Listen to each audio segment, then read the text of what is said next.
श्री राम मित्रों, रामचरितमानस का आज का प्रसंग है श्री राम भरत संवाद। श्री रामचंद्र जी की शपथ सुनकर सभा समेत मुनि और जनक जी सुचका गए, स्तंभित रह गए। किसी ने उत्तर देते नहीं बनता। सब लोग भरत जी का मुख ताक रहे हैं। भरत जी ने सभा को संकोच के वश देखा।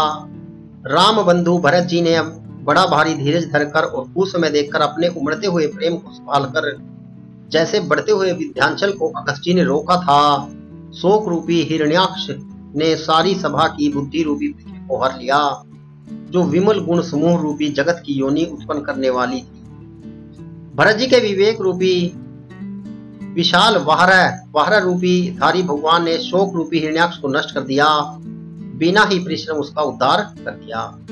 भरत जी ने प्रणाम करके सबके प्रति हाथ जोड़े और श्री रामचंद्र जी, राजा जनक जी, गुरु वशिष्ठ जी और साधु संत सबसे विनती की और कहा, आज मेरे इस अत्यंत अनुचित बर्ताव को क्षमा कीजिएगा। मैं कोमल छोटे मुख से कठोर दुष्टतापूर्वक वचन कह रहा हूं। फिर उन्होंने हृदय में सुहावनी सरस्वती का स्मरण किया। वे मानस से, उनके मन रूपी मानस सरोवर से उनके मुखावृंद पर आविराजी, निर्मल विवेक धर्म और नीति से युक्त भरत जी की वाणी सुनकर हंसनी के समान गुण दोष का विवेचन करने वाली है। विवेक के नेत्रों से सारे समाज का प्रेम मिस्किन देख सबको प्रणाम कर श्री सीता जी और श्री रघुनाथ जी का स्मरण करके भरत जी बोले, हे प्रभु, आप पिता माता सहित मित्र गुरु स्वामी पूज्य परम हितैषी और अंतर्यामी हैं। सरल हृदय श्रेष्ठ मालिक, शील के भंडार, शरणागत की रक्षा करने वाले, सर्वज्ञ सुजान समर्थ, शरणागत का हित करने वाले, गुणों का आदर करने वाले और अवगुणों तथा पापों को हरने वाले, हे गोसाई, आप श्री के स्वामी आप ही हैं और स्वामी के साथ द्रोह करने से मेरे समान मैं ही हूँ। हे मोहवंश प्रभु, आपके और पिताजी के वचनों का उल्लंघन कर और समाज सहित बटोर कर यहाँ आया हूँ। जगत में भले बुरे, ऊंचे और नीचे, अमृत और अमर पद, देवताओं का पद, विष और मृत्यु आदि किसी को भी कहीं ऐसा नहीं देखा सुना जो मन में भी श्री रामचंद्र जी आपकी आज्ञा को मेट दे। मैंने सब प्रकार से वही ठिठाई की, परंतु प्रभु ने उस ठिठाई को स्नेह और सेवा मान लिया। हे नाथ, आपने अपनी कृपा और भलाई से मेरा भला किया, जिससे मेरे दूषण दोष भी भूषण गुण के समान हो गए और चारों ओर मेरा सुंदर यश छा गया। हे नाथ, आपकी रीति और सुंदर स्वभाव की बड़ाई जगत में प्रसिद्ध है और वेद शास्त्रों ने गाई है, जो क्रूर कुटिल कुष्ठ दुष्ट कुबुद्धि कलंकी नीच शील रहित निरीश्वरवादी नास्तिक और निशंक निडर हैं। उन्होंने भी अपने शरण में सम्मुख आया सुनकर एक बार प्रणाम करने पर ही अपना लिया। उन शरणागतों के दोषों को देखकर भी आप कभी हृदय में नहीं लाए और उनके गुणों को सुनकर साधुओं के समाज में उनका अपमान किया। ऐसा सेवक पर कृपा करने वाला स्वामी कौन है, जो आप ही सेवक का सारा साज समान सज दें, उसकी सारी आवश्यकताओं को पूर्ण कर दें और स्वप्न में भी अपनी कोई करनी न समझकर, अर्थात मैंने सेवक के लिए कुछ किया ऐसा न जानकर उल्टा सेवक को संकोच होगा, इसका सोच अपने हृदय में रखें। मैं भुजा उठाकर और प्रण रोककर बड़े जोर के साथ कहता हूँ, ऐसा स्वामी आपके सिवा दूसरा कोई नहीं है। बंदर आदि पशु नाचते और तोते सीखे हुए पाठ में प्रवीण हो जाते हैं, परंतु तोते का पाठ प्रवीणता रूप गुण और शील के नाचने की गति क्रमशः पढ़ाने वाले और नाचने वाले के अधीन है। इस प्रकार अपने सेवकों की बिगड़ी बात सुधारकर और सम्मान देकर उन्हें साधुओं का शिरोमणि बना दिया। कृपालु, आपके सिवा आपकी हृदावली का और कौन जबरदस्ती हठ पूर्वक पालन करेगा। मैं शोक से या स्नेह से या बालक स्वभाव से आज्ञा को बाएं लाकर न मानकर चला आया, तो भी कृपालु स्वामी आपने अपनी ओर देखकर सभी प्रकार से मेरा भला ही माना, मेरे इस अनुचित कार्य को अच्छा ही समझा। मैंने सुंदर बंगलों के मूल आपके चरणों का दर्शन किया और यह जान लिया कि स्वामी मुझ पर स्वभाव से ही अनुकूल हैं। इस प्रकार समाज में अपने भाग्य को देखा कि इतनी बड़ी चूक होने पर भी स्वामी का मुझ पर कितना अनुराग है।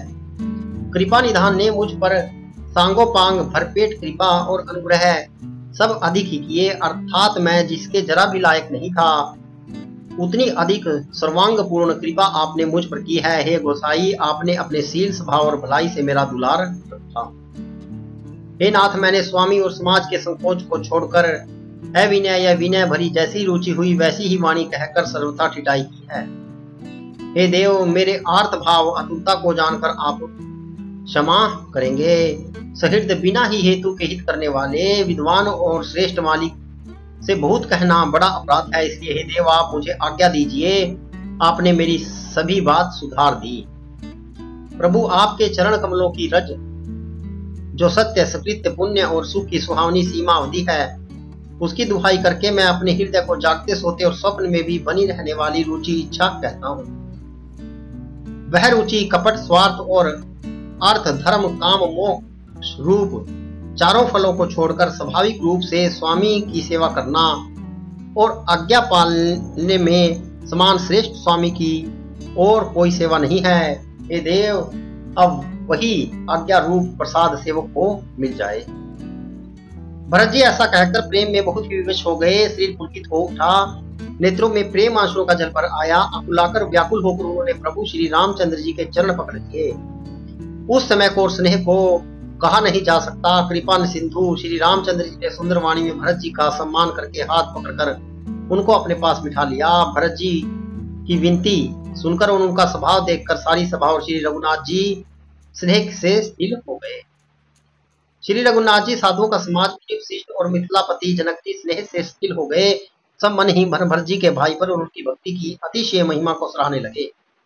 देवता मलिन से मन से भरत जी की प्रशंसा करते हुए उन पर फूल बरसाने लगे। तुलसीदास जी कहते हैं, सब लोग भरत जी का भाषण सुनकर व्याकुल हो गए और सुचका गए, जैसे रात्रि के आगमन से कमल। दोनों समाजों में सभी नर नारियों को दीन और दुखी देखकर महामलिन मन इंद्र मरे हुओं को मारकर अपना मंगल चाहता है। देवराज इंद्र कपट और कुचाल की सीमा, उसे प्राय हानि और अपना लाभ ही प्रिय है। इंद्र की रीति कोय के समान है, वह छली और मलिन है, उसका कहीं किसी पर विश्वास नहीं है। पहले तो कुमत बुरा विचार करके कपट को बटोरा, अनेकों प्रकार के कपट का साथ सजाया, फिर वह कपट जनित उचाट करके सिर पर डाल दिया, फिर देव माया से सब लोगों को विशेष रूप से मोहित कर दिया। किंतु श्री रामचंद्र जी के प्रेम से उनका अत्यंत बिछोह नहीं हुआ, अर्थात उनका श्री राम जी के प्रति प्रेम कुछ तो बना ही रहा। भय और उचाट के वंश किसी का मन स्थिर नहीं है। क्षण में उनकी वन में रहने की इच्छा होती है और क्षण में उन्हें घर अच्छे लगने लगते हैं। मन की इस प्रकार की दुविधामय स्थिति से प्रजा दुखी हो रही है, मानो नदी और समुद्र के संगम का जल शुद्ध हो रहा हो। जैसे नदी और समुद्र के संगम का जल स्थिर नहीं रहता, कभी इधर आता है कभी उधर जाता है, उसी प्रकार की दशा प्रजा के मन की हो गई। चित्त को दो तरफा हो जाने से वे कहीं संतोष नहीं पाते और एक दूसरे से अपना मर्म भी नहीं कहते। कृपा निधान श्री रामचंद्र जी यह दशा देखकर हृदय में हंसकर कहने लगे, कुत्ता, इंद्र और नवयुवक कामी पुरुष एक सीखे एक ही स्वभाव के हैं। पाणिनीय व्याकरण के अनुसार श्वन, युवन और मधुवन शब्दों के रूप भी एक सरीखे होते हैं। भरत जी, जनक जी, मुनिजन, मंत्री और साधु संतों को छोड़कर अन्य सभी पर जिस मनुष्य को जिस योग्य, जिस प्रकृति और जिस स्थिति का पाया, उस पर वैसे ही देव माया लग गई। कृपा सिंधु श्री रामचंद्र जी ने लोगों को अपने स्नेह और देवराज इंद्र के भारी छल से दुखी देखा। सभा, राजा, जनक, गुरु, ब्राह्मण और मंत्रियों आदि सभी को बुद्धि को भरत जी की भक्ति ने कील दिया। सब लोग चित्र लिखे से ही श्री रामचंद्र जी को देख रहे हैं, सुचकाते हुए सिखाए हुए वचन बोलते हैं। भरत जी की प्रीति, नम्रता, विनम्र और बड़ाई सुनने में सुख देने वाली है, पर उसका वर्णन करने में कठिनता है। जिनकी भक्ति का लवलेश देखकर मुनिगण और मिथिलेश्वर जनक जी प्रेम में मगन हो गए, उन भरत जी की महिमा तुलसीदास जी कैसे कहे। उनकी भक्ति और सुंदर भाव से कवि के हृदय में सुबुद्धि हुलस रही है, विकसित हो रही है, परंतु वह बुद्धि अपने को छोटी और भरत जी की महिमा को बड़ी मानकर कवि परंपरा की मर्यादा को मानकर सुचका गई। उसका वर्णन करने का साहस नहीं कर सकी। उसके गुणों में रुचि तो बहुत है, परंतु उन्हें कह नहीं सकती। बुद्धि की गति बालक के वचनों की तरह हो गई, वह कुंठित हो गई। भरत जी का निर्मल यश निर्मल चंद्रमा है और कवि की सुबुद्धि चकोरी है, जो भक्तों के हृदय रूपी निर्मल आकाश में उस चंद्रमा को उदित देखकर उसकी ओर टकटकी लगाए देखते ही रह गई। तब उसका वर्णन कौन करे। भरत जी के स्वभाव का वर्णन वेदों के लिए भी संभव नहीं है। अतः मेरी तुच्छ बुद्धि भी की चंचलता को कवि लोग क्षमा करें। भरत जी के सद्भाव को कहते सुनते कौन मनुष्य श्री सीताराम जी के चरणों में अनुरक्त न हो जाएगा। भरत जी का स्मरण करने से जिसको श्री राम जी का प्रेम सुलभ न हुआ, उसके समान वाम अभागा और कौन होगा। दयालु और सुजान श्री रामचंद्र जी ने सभी की दशा देखकर और भक्त भरत जी के हृदय की स्थिति जानकर धर्म धुरंधर धीर नीति में चतुर सत्य स्नेहशील और सुख के समुद्र नीति और प्रीति के पालन करने वाले श्री रघुनाथ जी देश काल अवसर और समाज को देखकर तदंतर ऐसे वचन बोले जो मानव वाणी के सर्वस्व ही थे, परिणाम में हितकारी थे और सुनने में चंद्रमा के समान अमृत सरीखे थे। उन्होंने कहा, हे तात भरत, तुम धर्म की धुरी को धारण करने वाले हो, लोक और वेद दोनों को जानने वाले और प्रेम में प्रवीण हो। हे तात, कर्म से वचन से और मन से निर्मल तुम्हारे समान तुम ही हो। गुरुजनों के समान में और ऐसे कुसमय में छोटे भाई के गुण किस तरह कहे जा सकते हैं। हे तात, तुम सूर्य कुल की रीति को, सत्य प्रतिज्ञा, पिताजी की कीर्ति और प्रीति को, समय समाज और गुरुजनों की लज्जा मर्यादा को तथा उदासीन मित्र और शत्रु सबके मन की बात को जानते हो। तुमको सबके कर्मों कर्तव्यों का और अपने तथा मेरे परम हितकारी धर्म का पता है। यद्यपि मुझे तुम्हारा सब प्रकार से भरोसा है, तथापि मैं समय के अनुसार कुछ कहता हूँ। हे तात, पिताजी के बिना उनकी अनुपस्थिति में हमारी बात केवल गुरुवंश की कृपा से ही संभाल रखी है, नहीं तो हमारे समेत प्रजा कुटुंब परिवार सभी बर्बाद हो जाते।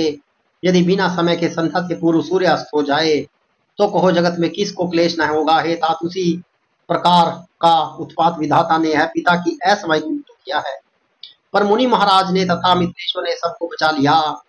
राज्य का सब कार्य, लज्जा, प्रतिष्ठा, धर्म, धन, धर, घर, इन सभी का पालन रक्षण गुरु जी के प्रभाव समर्थ करेगा और परिणाम शुभ होगा।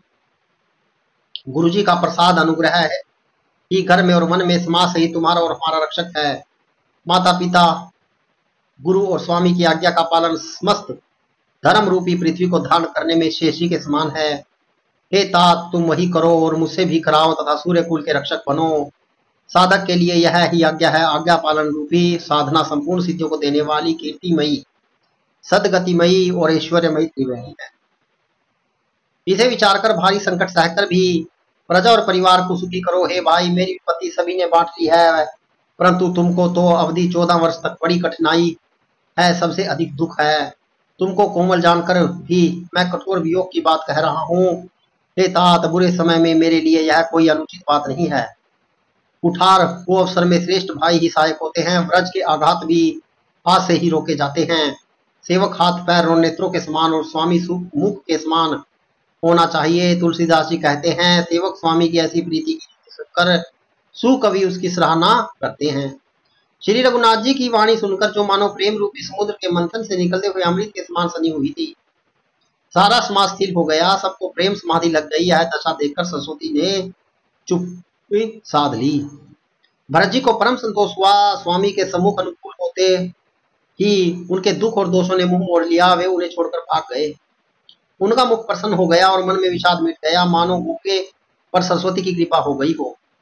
उन्होंने फिर प्रेम पूर्वक प्रणाम किया और कर कमलों को जोड़कर वे बोले, हे नाथ, मुझे आपके साथ जाने का सुख प्राप्त हो गया और मैंने जगत में जन्म लेने का लाभ भी पा लिया। हे कृपालु, आप जैसी आज्ञा हो उसी को मैं सिर पर धर कर आदर पूर्वक करूं, परंतु देव आप मुझे यह अवलंबन कोई सहारा दे जिसकी सेवा कर मैं अवधि का पार पा जाऊं, अवधि को बिता दूं। हे देव स्वामी, आपके अभिषेक के लिए गुरु जी की आज्ञा पाकर मैं सब तीर्थों का जल लेता आया हूँ, उसके लिए क्या आज्ञा होती है। मेरे मन में एक और बड़े मनोरथ हैं जो भय और संकोच के कारण कहा नहीं जाता। श्री रामचंद्र जी ने कहा, हे भाई कहो। तब प्रभु की आज्ञा पाकर स्नेह पूर्वक सुंदर वाणी बोले, आज्ञा हो तो चित्रकूट के पवित्र स्थान, तीर्थ, वन, पशु पक्षी, तालाब, नदी, झरने और पर्वतों के समूह तथा विशेष कर प्रभु आपके चरण चिन्हों से अंकित भूमि को देख आऊं। श्री रघुनाथ जी बोले, अवश्य ही। अत्रि ऋषि की आज्ञा को सिर पर धारण करो, उनसे पूछकर वे जैसा कहे वैसा करो और निर्भय होकर मन में विचरो। हे भाई, अत्रि मुनि के प्रसाद से वन मंगलों का देने वाला परम पवित्र और अत्यंत सुंदर है और ऋषियों के प्रमुख अत्रि जी यहाँ आज्ञा दें। वही लाया हुआ तीर्थों का जल स्थापित कर देना। प्रभु के वचन सुनकर भरत जी ने सुख पाया और आनंदित होकर मुनि अत्रि जी के चरण कमलों में सिर नवाया। समस्त सुंदर मंगलों का मूल भरत जी और श्री रामचंद्र जी का संवाद सुनकर स्वार्थी देवता रघुकुल की सराहना करके कल्प वृक्ष के फूल बरसाने लगे। भरत जी धन्य हैं, स्वामी श्री राम जी की जय हो, ऐसा कहकर कहते हुए देवता बलपूर्वक अत्यधिक हर्षित हुए। भरत जी के वचन सुनकर मुनि श्रेष्ठ मुनि वशिष्ठ जी, मिथिलापति जनक जी और सभा के सभी किसी को बड़ा उत्साह आनंद हुआ। भरत जी और श्री रामचंद्र जी के गुण समूहों की तथा प्रेम की विदेह राज दनकती पुलकित होकर प्रशंसा कर रहे हैं। सेवक और स्वामी दोनों का सुंदर स्वभाव है। इनके नियम और प्रेम पवित्र को भी अत्यंत पवित्र करने वाले हैं। मंत्री और सभासद सभी मंत्रमुग्ध होकर अपनी अपनी बुद्धि के अनुसार सराहना करने लगे। श्री रामचंद्र जी और भरत जी का संवाद सुन सुनकर दोनों समाजों के हृदय में हर्ष और विषाद, भरत जी की सेवा धर्म को देखकर हर्ष और राम योग की संभावना से विषाद दोनों हुए। श्री रामचंद्र जी की माता कुशला जी ने दुख और सुख को समान जानकर श्री राम जी के गुण कहकर दूसरी रानियों को धैर्य बधाया। कोई श्री राम जी की बड़ाई बड़प्पन की चर्चा कर रहे हैं तो कोई भरत जी के अच्छेपन की सराहना करते हैं। मित्रों, रामचरितमानस का यह प्रसंग यदि अच्छा लगे तो शेयर जरूर कीजिएगा। जय श्री राम।